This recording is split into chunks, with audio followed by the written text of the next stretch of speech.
welcome to Kush News, the newscast of the African diaspora. I'm your anchor, Ochan, daily bringing you the top stories from Africa and the Caribbean. Let's look at today's news from Tuesday, March 28th, 2023. One dead when a seized farm in Kenya during the high cost of living protests. At least one person has been shot dead during a violent clash between police and protesters on quote-unquote Maandamano Monday. The man was reportedly shot dead near the Patel's flat in Kandele, where youths were pelting police with stones before they opened fire. The clash started when police tried to block youths from marching to the main town from the bus station. A group stormed Raila Odinga's gas plant, East Africa Spectra Limited, in Nairobi after a similar invasion at the Kenyatta family land in Northlands. Both invasions, there was no police presence or intervention. The invasion occurred as Odinga led demonstrations in Kawangware, where he vowed to continue pushing for the reduction of high cost of living. A mosque and a church were set ablaze in Kibra, aka Kibera, also on Monday night in the aftermath of the anti-government protests mobilized by opposition leader Raila Odinga. The fighting between two rival gangs escalated after a series of rallies in the slum area addressed by opposition leaders on the second day of mass demonstrations against the high cost of living, and a victory by Odinga claiming that the elections were stolen from him back in 2022. Knife-wielding gangs in Nairobi's informal settlement, Kibra and Mathare, attacked several journalists who covered the Azimio La Umoja One Kenya coalition protests. In the brazen attack by the gangs, they stole equipment, mobile phones, among other valuables. The Media Council of Kenya has spoken out against attacks on journalists during the demonstrations, saying that the acts threaten the freedom of the press. Meanwhile, the High Court declined to stop demonstrations following an application by former Nairobi Governor Mike Sonko, who argued that the protest has caused massive disruptions with businesses affected. Kush News currently has attained footage from last night's demonstrations. Let's take a look.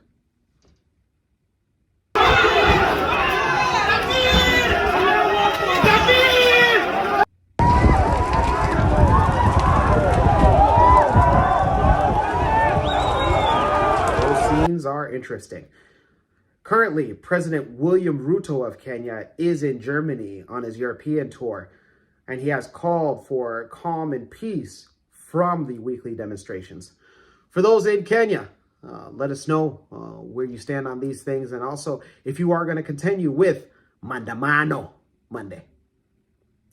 Let's go to Rwanda, Central Africa. Rwanda leads Africa in drone technology.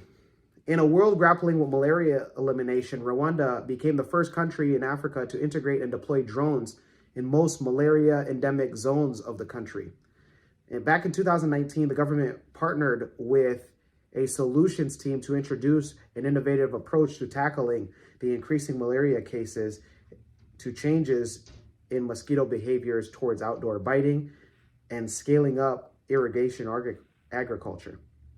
Eric Rutayaisire, founder and CEO of Chattis UA, standing for Unmanned Aerial Solutions, explained that the firm collaborated with the Rwanda Biomedical Center to develop a protocol on how to use drones and advanced 3D geospatial data as an effective tool to tackle the rise of malaria cases in Africa.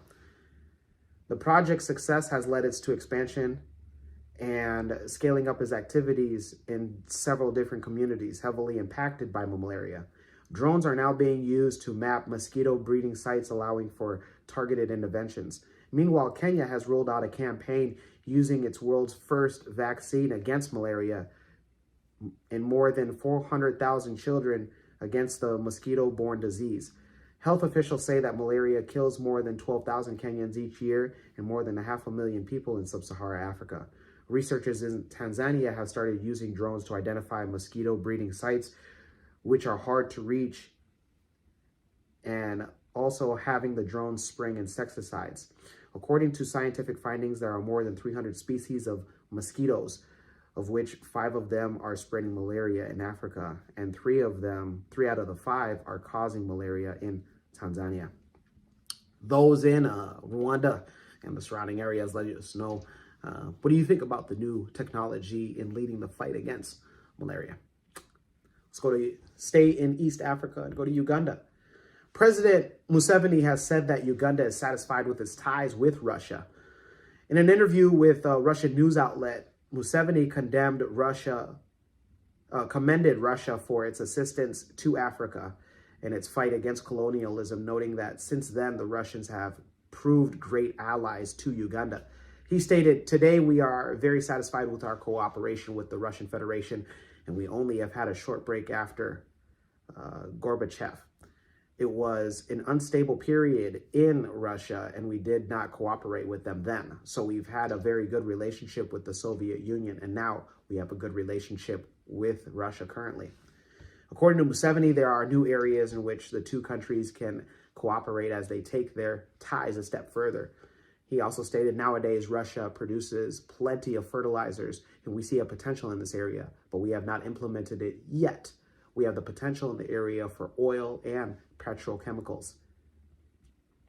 Museveni pointed out that the country should promote cooperation in healthcare as well, especially against the backdrop of the coronavirus pandemic.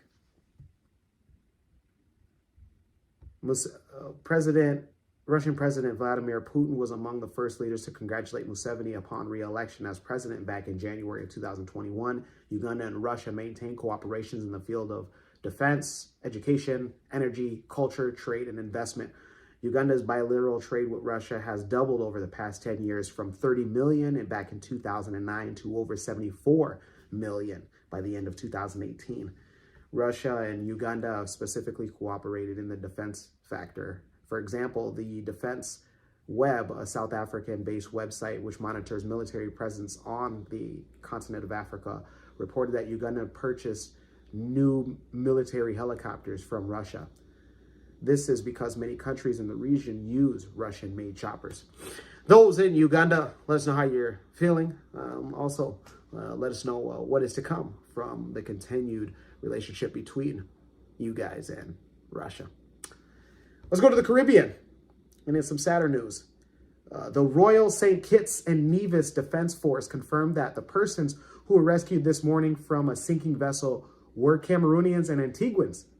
The commander of the St. Kitts and Nevis Defense Force, Major Anthony Comrie, told reporters this afternoon that 14 Cameroonians and 2 Antiguans were brought to shore after being rescued at sea. The Cameroonians are believed to be a part of more than 900 West Africans who were brought to Antigua and Barbuda between November 2022 and January 2023 by Antigua Airways from Nigeria. Authorities in Antigua and Barbuda said that about 637 of the West African travelers have refused to return back to their homelands.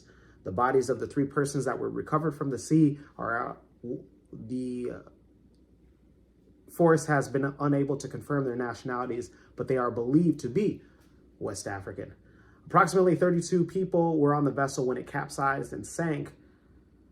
The migrants were believed to be heading to the U.S. Virgin Islands.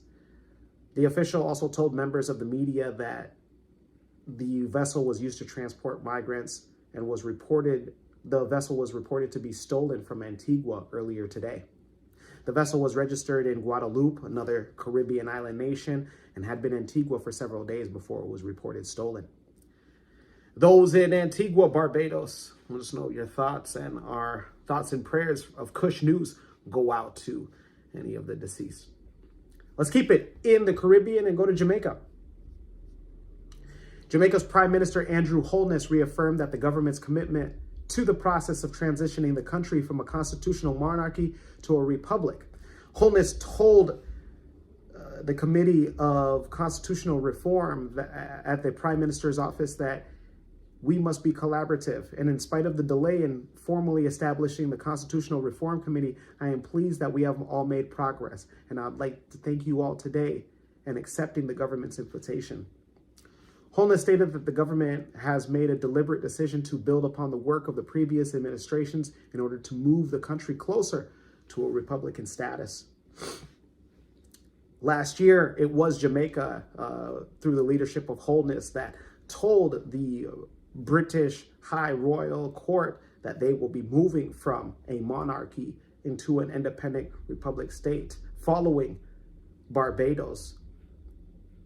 Those in Jamaica, let us know your thoughts and feelings on slowly becoming a republic and independent state. And congratulations from Kush News onto you guys in Jamaica. We end today's newscast with the African proverb of the day. And it comes to us from no particular nation.